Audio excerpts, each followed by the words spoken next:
হযরত ওমর রাদিয়াল্লাহু তাআলা আনহু মনে মনে চিন্তা করলেন, তিনি মনে মনে চিন্তা করলেন কি করব, আমার জীবনেতে কোনোদিন আমি আবু বকরকে হারাতে পারিনি। হযরতে আবু বকর সিদ্দিক রাদিয়াল্লাহু তাআলা আনহুকে আমি ওভারটেক করতে পারিনি। আজকে আমার কাছে সুযোগ আছে, রাসূল বলেছেন দান করার জন্য। তারা তাদের দান করার জন্য প্রস্তুত। এবার যখন রাসূলের দরবারে গেলেন, যাওয়ার পরে হযরতে ওমরকে প্রশ্ন করলেন, ওমর তুমি কতটুকু এনেছো? হযরতে ওমর ডাক দিয়ে বললেন, আমার কাছে যা আছে তা থেকে অর্ধাংশ নিয়ে এসেছি। ফ্যামিলি পরিবারের জন্য কি রেখে এসেছো? হযরত ওমর বললেন, ইয়া রাসূলুল্লাহ, ইয়া হাবিবাল্লাহ নবী, আমি আমার ফ্যামিলির জন্য অর্ধেক রেখে এসেছি। দেখেন তাদের কম্পিটিশনটা। এখন আপনার আমাদেরকে যদি দান করতে বলে কেউ, আমরা 500 টাকার নোটটা লুকাই, কথা কয় না, আচ্ছা না? তখন যদি আমি অন কই না আজকে মাহফিলের জন্য একটু দান করে যান না, দেখবেন কইব ফসরাবে ধরছে, নাম্বার 1 নাম্বার 2 হুজুর হমানে ধরছে, কথা কন না কেন? না ভুল কইছি? দেখেন প্রেম এমনি এমনি আল্লাহ পাওয়া যায় না, এমনি এমনি তার আল্লাহর প্রিয় হয় নাই। হযরতে ওমরের মিশনটা কি? কথা কয় না। হযরতে ওমরের মিশন হলো আবু বকরের চাইতে আজকে প্রেমের দিক দিয়ে এগিয়ে যাবে। কিন্তু উনি তো সম্পদ থেকে ভাগ করে অর্ধেক নিয়ে আসতে যা আছে, ফ্যামিলির জন্য পরিবারের জন্য কি রেখে আসলাম? অর্ধেক রেখে এসেছি নবী। এবার হযরতে আবু বকরকে যখন প্রশ্ন করা হলো, হযরতে আবু বকর সিদ্দিক রাদিয়াল্লাহু তাআলা আনহু একটা ডাক দিয়ে বললেন, নবী নবী গো, আমার কাছে যা আছে আমি সব নিয়ে এসেছি, ফ্যামিলির জন্য কি রেখে এসেছো? এবার হযরতে আবু বকর ডাক দিয়ে বলে, ইয়া রাসূলুল্লাহ, আমি আমার ফ্যামিলি পরিবারের জন্য আল্লাহ এবং আল্লাহর হাবিবকে রেখে এসেছি। দেখছেন নি কারবারটা?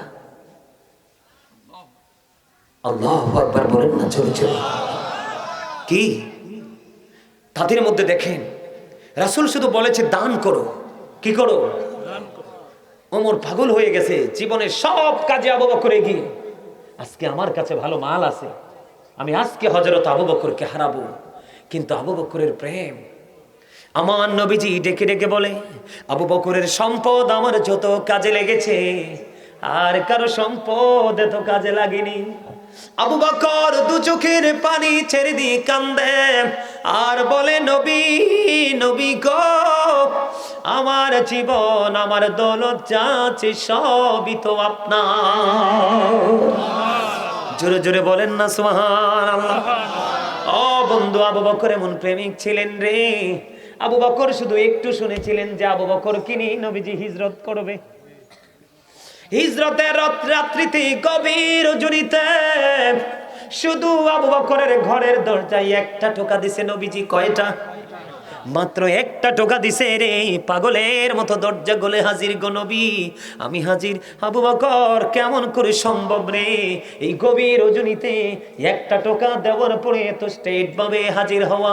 নবী, যেদিন শুনেছি আপনার সাথে আমার হিজরত হবে গো নবী, সেই দিন থেকে আমি বিছানায় পিঠ লাগাই নাই।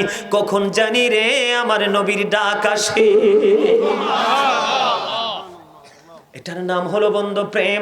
আমাদেরকে মারামারি করতে হবে না, যুদ্ধ করতে হবে না, দৌলত থেকে শুধু একটু দিতে হবে। প্রয়োজন হলে আমার দেহ নিয়ে একটু আমি যাব, মাহফিলে যাব, মসজিদে যাব, আলেমদের কথাগুলো শুনবো। শুধু বেশি বেশি করে নবীর আদর্শটাকে লালন করে বাস্তবায়ন করব। এইটুকু যদি না পারি রে, তাহলে কখনোই কাল হাসরের দিন নবীর কাছ থেকে স্বীকৃতি পাবো না,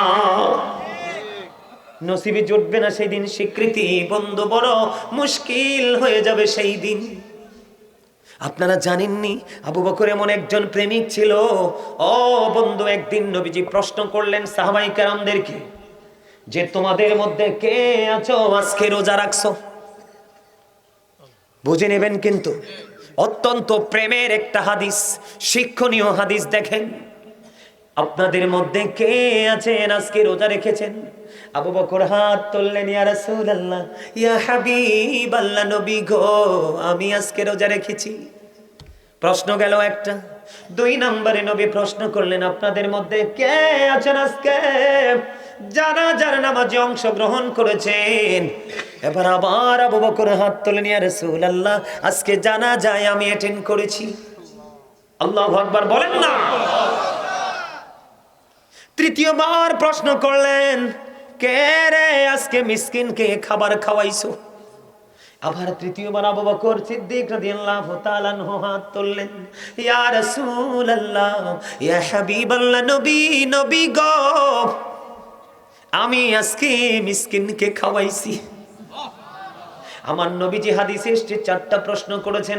চতুর্থ প্রশ্ন হলো, কে রে আজকে অসুস্থ রোগীর সেবা করছো? আবার আবু বকর হাত তুললেন, ইয়া রাসূলুল্লাহ, ইয়া হাবিবাল্লাহ, নবী গো, আমি অসুস্থ রোগীর সেবা করেছি। আমার নবী একটা সেকেন্ড দেরি করলেন না, নবীজি ডাক দিয়ে বললেন, এই 4টা বৈশিষ্ট্য, 4টা গুণ যার মধ্যে আছে সেই তো জান্নাতি। আজকে আমরা রোজা রাখি না। রোজা রাখলে লাভ কি জানেননি? ফরজ রোজা পর্যন্ত আমরা রাখি না। হাদিস শরীফের মধ্যে আল্লাহ রাসূল বলেছেন, সালাতুল খামস ওয়াল জুমআতু ইলাল জুমআ ওয়া রমাদানু ইলা রমাদান মুকাফফিরাতুল লিমা বাইনাহুন্না ইযা তুনিবাতিল কাবাইর। আল্লাহর নবী বলেছেন, 5 ওয়াক্ত নামাজ পড়লে গেফের গুনাহ মাফ। সুবহানাল্লাহ। আপনারা বিরক্ত হয়ে গেছেন না? সময়টা বেশি হয়ে যাচ্ছে না? আহারে, কবরে গেলে বুঝবেন কত চোখের জল ফেলবেন। জাহান্নাম হয়ে যাবে কবরটা, হাহাকার, চিৎকার। হাদিসে এসেছে, জাহান্নামীরা চিৎকার করতে করতে হাহাকার শুরু হয়ে যাবে। 40 বছর পরে শুধু জাহান্নামের পাহারাদার মালিক ফেরেশতা একটা ধমক দিয়ে বলবে, চুপ থাকো। কর্ম যখন করেছিল তখন কি হিসাব ছিল না? হুজুররা কইছে, আরে তো হুজুর আরে মারতে আইছো। ঠিক নি বলেন? বর্তমানে মসজিদের মিম্বর পর্যন্ত অনিরাপদ। দাদা কথা কন না কি লেগে? ঠিক নেই? আমাদের শহরে আজ থেকে বেশি দিন হয়নি, শুধু খতিব সাহেব সুদের কথা কইছে না, সভাপতি এত বড় ক্যারেক্টারলেস। আমি যদি হইতাম সাথে সাথে তাকে মিম্বরে পাঠাতাম, আজকে তোর হাদিয়া 50,000, তুই আজকে শুধু খুতবা দিবি। কথা বলেন না কেন? আজকের জামাত তুই পড়াবি। বেয়াদব কোথাকার। সুদ কি হালাল? আল্লাহ রাসূল বলেছেন, যেই ব্যক্তি সুদের মাধ্যমে 1 টাকা উপার্জন করলো, সে যেন তার মার সাথে 36 বার জিনা করলো। আমরা মোল্লারারও কিছু দোষ আছে। একজন ইমাম সাহেব যদি সুদখোরের ঘরে খানা বন্ধ করে আর 2টা 2 পাশে খাড়ায়, আমারে দাওয়াত খাওয়ান, আমি দোয়া করব। আমরা মোল্লারা তো এক জায়গায় আসতে পারি না। আমরা মোল্লারা যদি এক জায়গায় আসতে পারতাম, সুদ নি লাশ দেখতেন এই দেশে কত যে মাটির উপর থাকতো। কথা বলেন না কেন? আল্লাহ রাসূলকে একদিন এক জানাজায় ডাকা হলো। আল্লাহ রাসূলকে জানাজায় যখন ডাকা হলো, রাসূল বললেন, সে কারো কাছে ঋণগ্রস্ত আছে কিনা? তখন উত্তর দিলেন, ইয়া রাসূলুল্লাহ, তার কাছে 2টি দিরহাম ঋণ আছে, সে পরিশোধ না করে মারা গেছে। নবীজি বললেন, আমি নবীও যদি তার জানাজা পড়াই তার কোনো ফায়দা হবে না, কারণ তার আত্মাটা এখনো 2 দিরহামের জন্য আরেকজনের কাছে বন্দী। নবীজি যখন এই উত্তর দিলেন, তখন সঙ্গে সঙ্গে হযরতে কাতাদা রাদিয়াল্লাহু তাআলা আনহু তার ঋণ পরিশোধের দায়িত্ব নিলেন। তারপরে নবীজি জানাজা পড়াচ্ছে। এই আদর্শকে লালন করার নাম হলো সুন্নিয়ত। আমরা ইমাম সাহেবরা এখন বড় লোক খুঁজি। কথা কন না কেন? আমরা ইমাম সাহেবরা এখন বড় লোক খুঁজি। রমজান মাসে গরিব মানুষ দাওয়াত দিলে যাই না, কারণ ডাইলের বড়া ভাজতে গেলে শেষ লাগাই দিব, কারণ তার গরিব ঘরে তো তেল নাই। ভোট বাজতে গেলে মশলা বেশি দিতে পারবে না, সেন্ট আসবে না, এই জন্য আমি তাদের ঘরে যাই না, বড় লোকের ঘরে যাই। কিন্তু সে যে অসভ্য তুমি তো জানো না। এই পৃথিবীর গবেষকরা, অ্যাস্ট্রোনমাররা বলেছে, the rich are not always happy. ধনীরা সব সময় সুখী হয় না।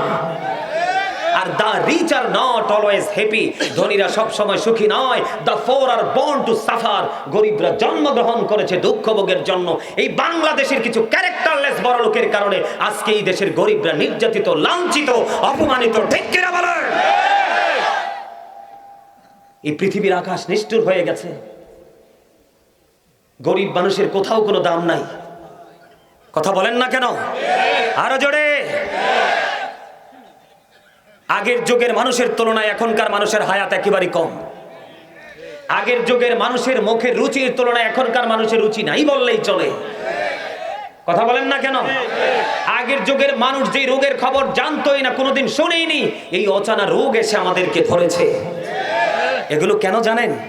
কোরআন শরীফের কোরআন শরীফের সূরা ইউনূসের 44 নম্বর আয়াতে আল্লাহ বলতেছেন, ইন্নাল্লাহা লা ইয়াজলিমুন নাসা শাইয়্যান ওয়ালাকিন্নান নাসা আনফুসাহুম ইয়াজলিমুন। এই আল্লাহ ডেকে ডেকে বলে আল্লাহ বান্দার উপর জুলুম করে না, বান্দা নিজে নিজের উপর জুলুম করে।